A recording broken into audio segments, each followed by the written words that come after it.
Okay, hello again, VC. Let's get straight away to these records. We all have records that we have and we like, but for some reason that is the only album from those bands or artists that we ever gonna buy. And this one is one of those cases. Fabulous Thunderbirds, Walk That Walk, Talk That Talk, released in 1991. I have heard some of their earlier albums and I didn't like them, so this one was in that sense a positive surprise. I mean, I have heard this one a long time ago, but it was better than what I expected, better than what I remembered, but yeah, I really don't think that I'm going to buy anything more from them. And I actually saw them on this tour, and I remember that gig very fondly. It was really good gig. But still, I think that this is all that I'm going to need from Fabulous Thunderbirds, but then again, who knows. Stray Cats, Gonna Ball, their second album. I haven't had time to listen to this now, but I have heard this several times, obviously. Not that great album. I think that they made this album too quickly after the first album. There are good songs here, but there is also stuff that not so good. An average album from Stray Cats, but still I had to have this one. I'm still missing a couple of albums from Stray Cats. And again, Izzy Stradlin and Juju Hounds. This one I've also heard a long time ago, and I didn't. From what I remembered, I was like, that's not so good album, but it was far better than what I remembered. I like this one. It's really good classic rock. Yeah, far better than what I remembered. Although I have to say that the Izzy Stradlin singing is, well, it's not in my top 10, but nonetheless, this was far better album than what I remembered. And the next one I haven't had time to listen to. What do I expect from this one? Nothing. An American Prayer by Jim Morrison. Yeah, I've heard this a long time ago. I didn't like this, and I remember that I especially didn't like the music that the Doors plays here. But yeah, well, once I listen to it, maybe I'll have more positive view on this one, but for now I bought this one just to fill up the collection. But the next one is brilliant album. Ne luumäet, se on live. The title translates as It's Alive. This band is, well, I could say that this is a Finnish Ramones. The music is not exactly the same, but very similar. So if you like Ramones, you like them too, except of course that they sing in Finnish. And this one goes to show how much time changes, because back in 1991 when this one was released, this was released as a strictly limited edition of 1,000 copies. And I remember thinking that this one's going to be a collectible. And yeah, it's become a collectible. But these days, if there's a 1,000 copy edition released from an album, that's a big seller. So that's how times change. Next one, Eppu Normaali, Studio Etana, released in 1993. This band is the biggest selling band in Finnish history. And when I was growing up, the whole catalog was always available, which obviously helped them sell their records. And that's why it's kind of amazing to think that there's only one album, one compilation available from them today. Biggest selling band of all time in Finland, and only one compilation is available these days. This one was very difficult for the band to make, and it took them 14 months to record this, which is probably an all-time record in Finnish history. Yeah, the band was really tired at this point, and after this they took a long break. I think it took like 10 years before they made another album.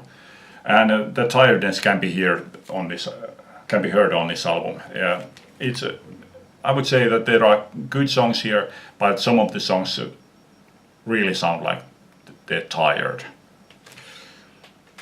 But the next one far exceeded my expectations. Well, again, I didn't really expect anything from this. Hurricanes Hangar. This is a 50s rock and roll played in 70s style. Brilliant album. I love this. This was far better than what I expected. And I actually didn't even buy the album for the album because this album came with a poster and a leaflet and a sticker and a single, Shorai Shorai, in my mind. This Shorai Shorai is one of my absolute favorite from this band, and I've been trying to find this one for a very long time, and it actually would have been very easy to find because it's always been available on compilations, but those compilations concentrate on their later period, which is their weaker period, so I never wanted to buy that one. And the sticker that came with this album is actually used in at least one or two compilations concentrating on this period.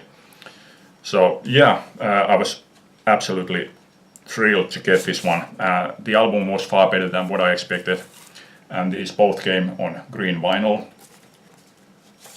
So yeah, this one was definitely a brilliant reissue from Spot Records. And the next one again was better than what I expected. Journey next, their third album. And I have the first two albums, and this one is already starting to move towards classic rock. The first two albums are more like psychedelic rock, space rock, but this one is already moving towards classic rock. So I like this one the best out of the three albums. Next one I'm going to get the Infinity album, which is the one that they started moving towards more radio-friendly stuff. So I don't know what to expect from that. I'm guessing that I won't like it as much as I do this one, but I really want to hear that one, so I tend to get that one too. And Genesis, Three Sides Live. I've been looking for this one for a couple of years, and I have found this several times, but there's been few things. Either it's been too expensive, or it's had ringware, which I'm usually not that bothered by ringware, but since this is a white cover, the ringware would show here very badly.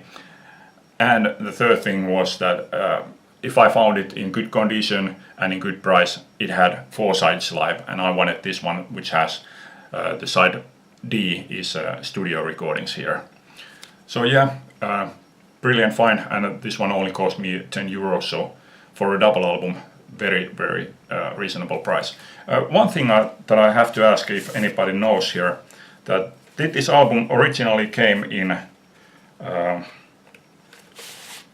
plain white inner sleeve, because that was kind of surprising. I was expecting this album to have like a pictured inner sleeve.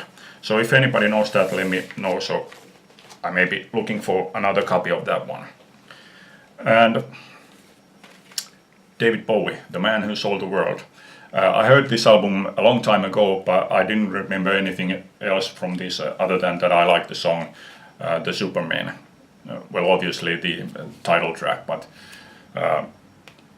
yeah, the Superman was the only one that I remembered from this one.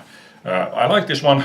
It's a surprisingly heavy sounding album, and but yeah, when compared to Hunky Dory and Ziggy Stardust, then yeah, obviously this isn't as good. But nice addition to my Bowie collection. There's plenty of Bowie albums that I'm still missing, but this was actually the only one that I wanted. Well, there's still the BBC Session 6872 that I'm considering getting, but of the studio albums, this was the only one that I wanted. And this next one, I had actually already decided that I would not buy this, but I saw Carsten show this on one of his videos, and I thought that okay, I have to give this one a try. So when I got this one, I put it on, I thought, oh my god, that's just an awful song. I don't like it. It sounds teeny, it sounds teen, it sounds pop. But I like the rest of the album. Depeche Mode, some great reward, collector's edition, CD plus DVD. Yeah, when I put this one on, I thought that first song was awful. I thought that Carsten should pay me back for this one. But yeah, I like this one, other than the first song. And even if Carsten would have, I have told Carsten to pay me back this one, it wouldn't have cost him much because I got this one for free. And finally, let's end this one with this one. J. Hearthill Trinity, Skeleton Stomp. And why I got this one is that my brother plays in this band. This is the first time that he has been in a band that has officially released material. He has been in a bands which has gone to studio to record demos and even like overdubbing their demos, but nothing has ever officially been released. So now it was great feeling to walk into the record store, pick this up from the shelves and go to the counter and said, I'm going to buy this one. I'll leave a link below, that is, if I know how to. but anyway, I hope that you will go to YouTube and listen to a song or two from this album. Yeah, I'm very happy for my brother. J. Hearthill Trinity, Skeleton Stomp. Okay, that's it for this time. Thanks for watching. Bye.